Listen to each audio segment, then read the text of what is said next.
Episode की शुरुआत में सीआरएम रिसर्च फैसिलिटी को दिखाया जाता है, जहां पर डॉक्टर बेनेट अपनी नई गर्लफ्रेंड डॉक्टर बेलशॉ से अपनी बेटियों आयरिस और होप के बारे में बात कर रहे थे। वो अपनी गर्लफ्रेंड को आयरिस और होप के बारे में सब कुछ बता देते हैं। डॉक्टर बेलशॉ बेनेट से पूछती है कि अगर आयरिस और होप इस वक्त उनके पास होती तो वो लोग उस वक्त क्या कर रहे होते। बेनेट इस बात का अंदाजा लगाता है कि आयरिस उस वक्त किसी न किसी की मदद कर रही होती और होप जरूर किसी न किसी मुसीबत में फंस गई होती। अब कैमरा एक बार हक और होप की ओर आता है। होप अपनी गन से हक को निशाने पर ले लेती है और उसे अपनी सच्चाई बताने के लिए कहती है। वो जानना चाहती थी कि हक असली में कौन है। अगले सीन में साइलस को दिखाया जाता है। साइलस एक खाली बिल्डिंग के सामने एक ग्रिल पर अपने लिए कुछ मीट कुक करता है और कुक्ड मीट को उठाकर वहाँ से आगे बढ़ जाता है। उसके आगे बढ़ते ही ग्रिल नीचे गिर जाती है और वहाँ पर आग लग जाती है। साइलस आगे बढ़ने पर एक वेयरहाउस में रुक जाता है। अचानक ही उसे वेयरहाउस के बाहर एल्टन दिखाई देता है।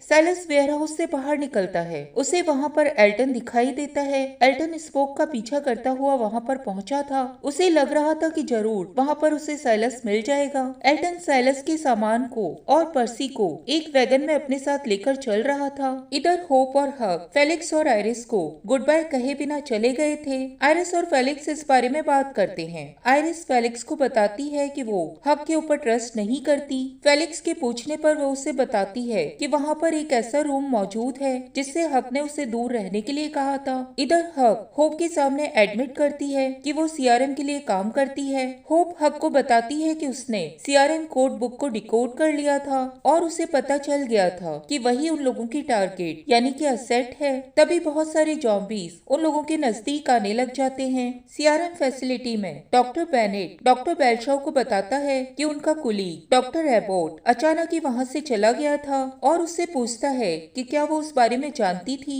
डॉक्टर बेलशॉ बेनेट को बताती है कि डॉक्टर एबोट अपनी बीमार बहन को देखने के लिए गया हुआ था। इधर हक जॉम्बीज को नजदीक आते हुए देखती है और होप को अपने सिखाए हुए फाइटिंग लेसन्स याद दिलाती है। होप और हक दोनों ही मिलकर जॉम्बीज का सामना करने लग जाते हैं। इधर बिल्डिंग में फेलिक्स और आयरिस दोनों उस रूम में जाते हैं जहां जाने से हक ने आयरिस को मना किया था। उस रूम में हर तरह की सप्लाईज मौजूद थी। आयरिस उन सप्लाईज को चेक करती है। वो लोग उन सप्लाईज का यूज करके फेलिक्स के एंकल को ठीक कर सकते थे और अपने ट्रक को भी ठीक कर सकते थे। वेयरहाउस में पर्सी साइलस को बताता है कि हक ने टोनी को मार डाला था। ये देखकर पर्सी वहाँ से भाग गया था। एल्टन साइलस को बताता है कि वो निर्दोष है और उसने टोनी और पर्सी को नहीं मारा था। साइलस को अब अपने ग्रुप की चिंता होने लग जाती है। वो कहता है कि उन्हें आयरिस और होप को हक से बचाना होगा। इधर होप और हक मिलकर जॉम्बीज को मार डालते हैं।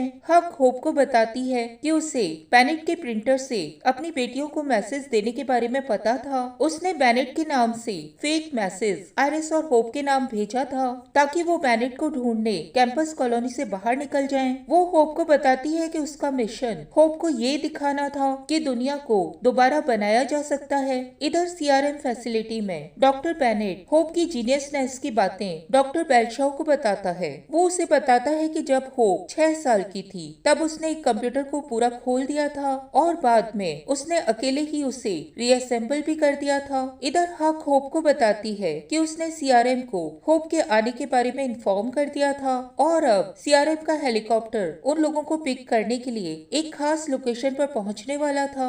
हक और होप हेलीकॉप्टर की लोकेशन की ओर बढ़ते चले जा रहे थे। हक होप को समझाती है कि सीआरएम को दुनिया को दोबारा बनाने के लिए होप जैसे जीनियस लोगों की जरूरत है। इधर वेयरहाउस में साइलस एल्टन और पर्सी आयरिस और होप को ढूंढने का प्लान बनाते हैं। पर्सी हक से टोनी की मौत का बदला लेना चाहता था। तभी सीआरएम सोल्जर से भरा हुआ एक ट्रक वेयरहाउस के बाहर आकर रुकता है। इधर फेलिक्स और आयरिस सप्लाईज का यूज करके अपने ट्रक को फिक्स कर देते हैं। आयरिस फेलिक्स के एंकल को भी एक सपोर्ट दे देती है। फेलिक्स के पैर में बहुत ज्यादा चोट लगी हुई थी। वो आयरिस को ट्रक चलाने के लिए कहता है और आयरिस को ट्रक चलाना सिखाने लग जाता है। आयरिस ट्रक चलाते हुए आगे बढ़ जाती है। इधर होप और हक रास्ते में एक घर में रुक जाते हैं। हक तभी फेलिक्स के ट्रक को घर के बाहर रुकते हुए देखती है। वो तुरंत ही अपनी लैंटर्न को बुझा देती है और होप के साथ वहीं पर छिप जाती है। फेलिक्स और आयरिस होप को ढूंढते हुए घर के अंदर आ जाते हैं। आयरिस लगातार होप का नाम लेकर चिल्लाए जा रही थी। तभी हक और होप होप उन लोगों के सामने आ जाते हैं। होप अपनी लैंटर्न दोबारा जला लेती है।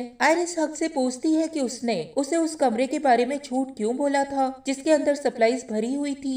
हक आयरिस को कहती है कि उसने ऐसा कुछ नहीं कहा था। आयरिस को कुछ गलतफहमी हो गई होगी। हक फेलिक्स से ट्रक की चाबियां ले लेती है ताकि वो ट्रक को साइड में पार्क कर सके। वो होप को अपने साथ चलने के लिए कहती है। फेलिक्स समझ जाता है कि हक होप को लेकर ट्रक से वहाँ से भाग जाएगी। फेलिक्स तभी हक को अपने गन के निशाने पर ले लेता है और उससे पूछने लग जाता है कि वो होप के साथ क्या करने वाली थी। अगले सीन में डॉक्टर बेलशाव को दिखाया जाता है। वो अकेले में एक डायलॉग की रिहर्सल कर रही थी जिसमें वो बेनेट को कह रही थी कि अगले 24 घंटों में वो होप से मिलने वाला है। वो ये भी कहती है कि उसने सीआरएम को बता दिया था कि होप कितनी जीनियस है। उसे लग रहा था कि डॉक्टर बेनेट को उसका सीआरएम में होप को इन्वॉल्व करना बिल्कुल भी पसंद नहीं आएगा और वो उससे नफरत करने लगेंगे। अगले सीन में डॉक्टर बेलशाव को डॉक्टर बेनेट के साथ बैठे हुए दिखाया जाता है। डॉक्टर बेलशाव सोच में गुम थी। बेनेट उससे पूछता है कि वो क्या सोच रही थी। इधर होप फेलिक्स और आयरिस को बता देती है कि हक सीआरएम के लिए काम करती है। हक फेलिक्स को बताती है कि उसी ने पर्सी और टोनी को मारा था क्योंकि वो नहीं चाहती थी कि वो लोग सीआरएम के लोकेशन तक पहुंच जाएं और सभी लोग मारे जाएं। होप उन लोगों से कहती है कि अगर वो लोग जिंदा रहना चाहते हैं तो उन्हें वहाँ से जाना होगा। होप उन दोनों को उसे वहीं छोड़कर जाने के लिए जोर देने लग जाती है। फेलिक्स का ध्यान होप की बातों की ओर चला जाता है जिसका फायदा उठाकर हक फेलिक्स की गन छीन लेती है। उन दोनों के बीच में फाइट शुरू हो जाती है। दोनों लुढ़कते हुए सीढ़ियों से नीचे आ जाते हैं। वहाँ रखी हुई लैंटर्न गिर जाती है और वहाँ पर आग लग जाती है। इधर वेयर हाउस में साइलस, एल्टन और पर्सी को लगता है कि एल्टन के वॉकी पर हक से बात करने के कारण सीआरएम सोल्जर्स उनको ढूंढते हुए उस एरिया में पहुंच गए थे। साइलस उन्हें वहाँ से बाहर निकलने का रास्ता बताता है। इधर हक और फेलिक्स एक दूसरे से अभी भी फाइट कर रहे थे। फेलिक्स हक को अपने वेपन से मारने लग जाता है। हक को जमीन पर पड़ी हुई गन मिल जाती है। वेयर हाउस में एल्टन, साइलस और पर्सी सीआरएम सोल्जर्स से बचकर भागने लग जाते हैं। पर्सी को लगता है कि वो अपनी इंजरी के कारण आगे नहीं बढ़ पाएगा और साइलस और एल्टन उसके कारण स्लो हो जाएंगे। वो एल्टन और साइलस से अपने को वहीं छोड़कर जाने के लिए कहता है। एल्टन और साइलस उसे वहीं छोड़कर जाने के लिए तैयार नहीं होते। एल्टन और पर्सी को गेट से बाहर निकालने के बाद साइलस गेट के अंदर ही रुक जाता है और अंदर से दरवाजे को बंद कर देता है। वो एल्टन और पर्सी के लिए खुद को सेक्रीफाइस कर देता है और सीआरएम सोल्जर्स के सामने सरेंडर कर देता है। फेलिक्स और हक घर के बाहर आ चुके थे। हक फेलिक्स के ऊपर कंट्रोल कर लेती है और उसे मारने वाली होती है। तभी होप एक गन से हवा में फायर कर देती है। हक गोली की आवाज सुनकर रुक जाती है। होप हक को धमकी देती है कि अगर उसने फेलिक्स को मारा तो वो अपने आप को शूट कर लेगी। होप फेलिक्स और आयरिस को बताती है कि सीआरएम को रिसर्च के लिए उसकी जरूरत है और वो वहाँ पर सेफ रहेगी। होप आयरिस और फेलिक्स को वहाँ से जाने के लिए कहती है। फेलिक्स और आयरिस होप को गुड बाय कहते हैं। होप हक के साथ ट्रक में चली जाती है। आयरिस और फेलिक्स उसे जाते हुए देखते हैं। इधर सीआरएम में डॉक्टर बेलशाव डॉक्टर बेनेट को होप के आने के बारे में बताने वाली होती है। तभी लास्ट मोमेंट पर वो रुक जाती है। डॉक्टर बेनेट बेलशाव को बताता है कि उसे सीआरएम की एक्टिविटीज के कारण सीआरएम के ऊपर डाउट होने लगा है। बेनेट को विल की भी चिंता हो रही थी क्योंकि वो स्काउटिंग के लिए बहुत लंबे समय से बाहर गया हुआ था और अभी तक नहीं लौटा था। बेनेट डॉक्टर बेलशाव से अपनी हेल्प करने के लिए कहता है और उसे एक प्लान बनाने के लिए कहता है ताकि वो पता लगा सके कि कहीं सीआरएम उन्हें धोखा तो नहीं दे रही थी। इधर हक और होप दोनों ही हेलीकॉप्टर की लोकेशन पर पहुंच जाते हैं। एल्टन और पर्सी होप और आयरिस को ढूंढते हुए आगे बढ़ जाते हैं। होप और हक को एक हेलीकॉप्टर पिकअप करने के लिए पहुंच जाता है। उस हेलीकॉप्टर में से एलिजाबेथ कुबलेक उतरती है। कुबलेक हक को बताती है कि सीआरएम होप के दोस्तों को ढूंढ रही थी और उन लोगों ने उसके एक दोस्त को पकड़ लिया है। हक कुबलेक को कहती है कि वो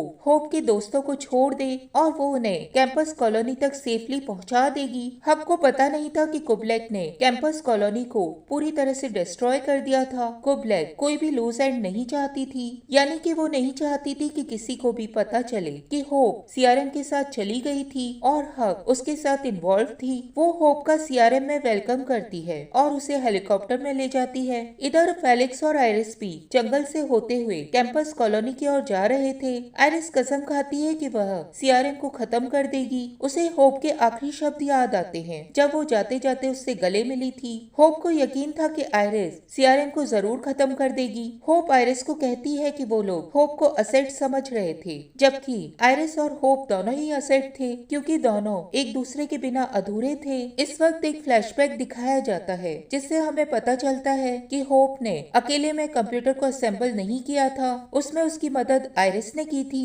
होप को हेलीकॉप्टर की विंडो से बाहर देखते हुए दिखाया जाता है। इधर आयरिस और फेलिक्स के सामने बहुत सारे सीआरएम के सोल्जर्स आ जाते हैं। उन सोल्जर्स में विल भी था। विल अचानक फेलिक्स को देखता है और दौड़ता हुआ आकर उससे लिपट जाता है। विल फेलिक्स को बताता है कि उसे लग रहा था कि वो मर चुका है। फेलिक्स को भी कैंपस कॉलोनी के डिस्ट्रॉय हो जाने के बारे में कुछ भी पता नहीं था। विल को ये सुनकर बहुत ज्यादा आश्चर्य होता है। तभी बहुत सारे सीआरएम के सोल्जर्स उन लोगों के सामने आने लग जाते हैं।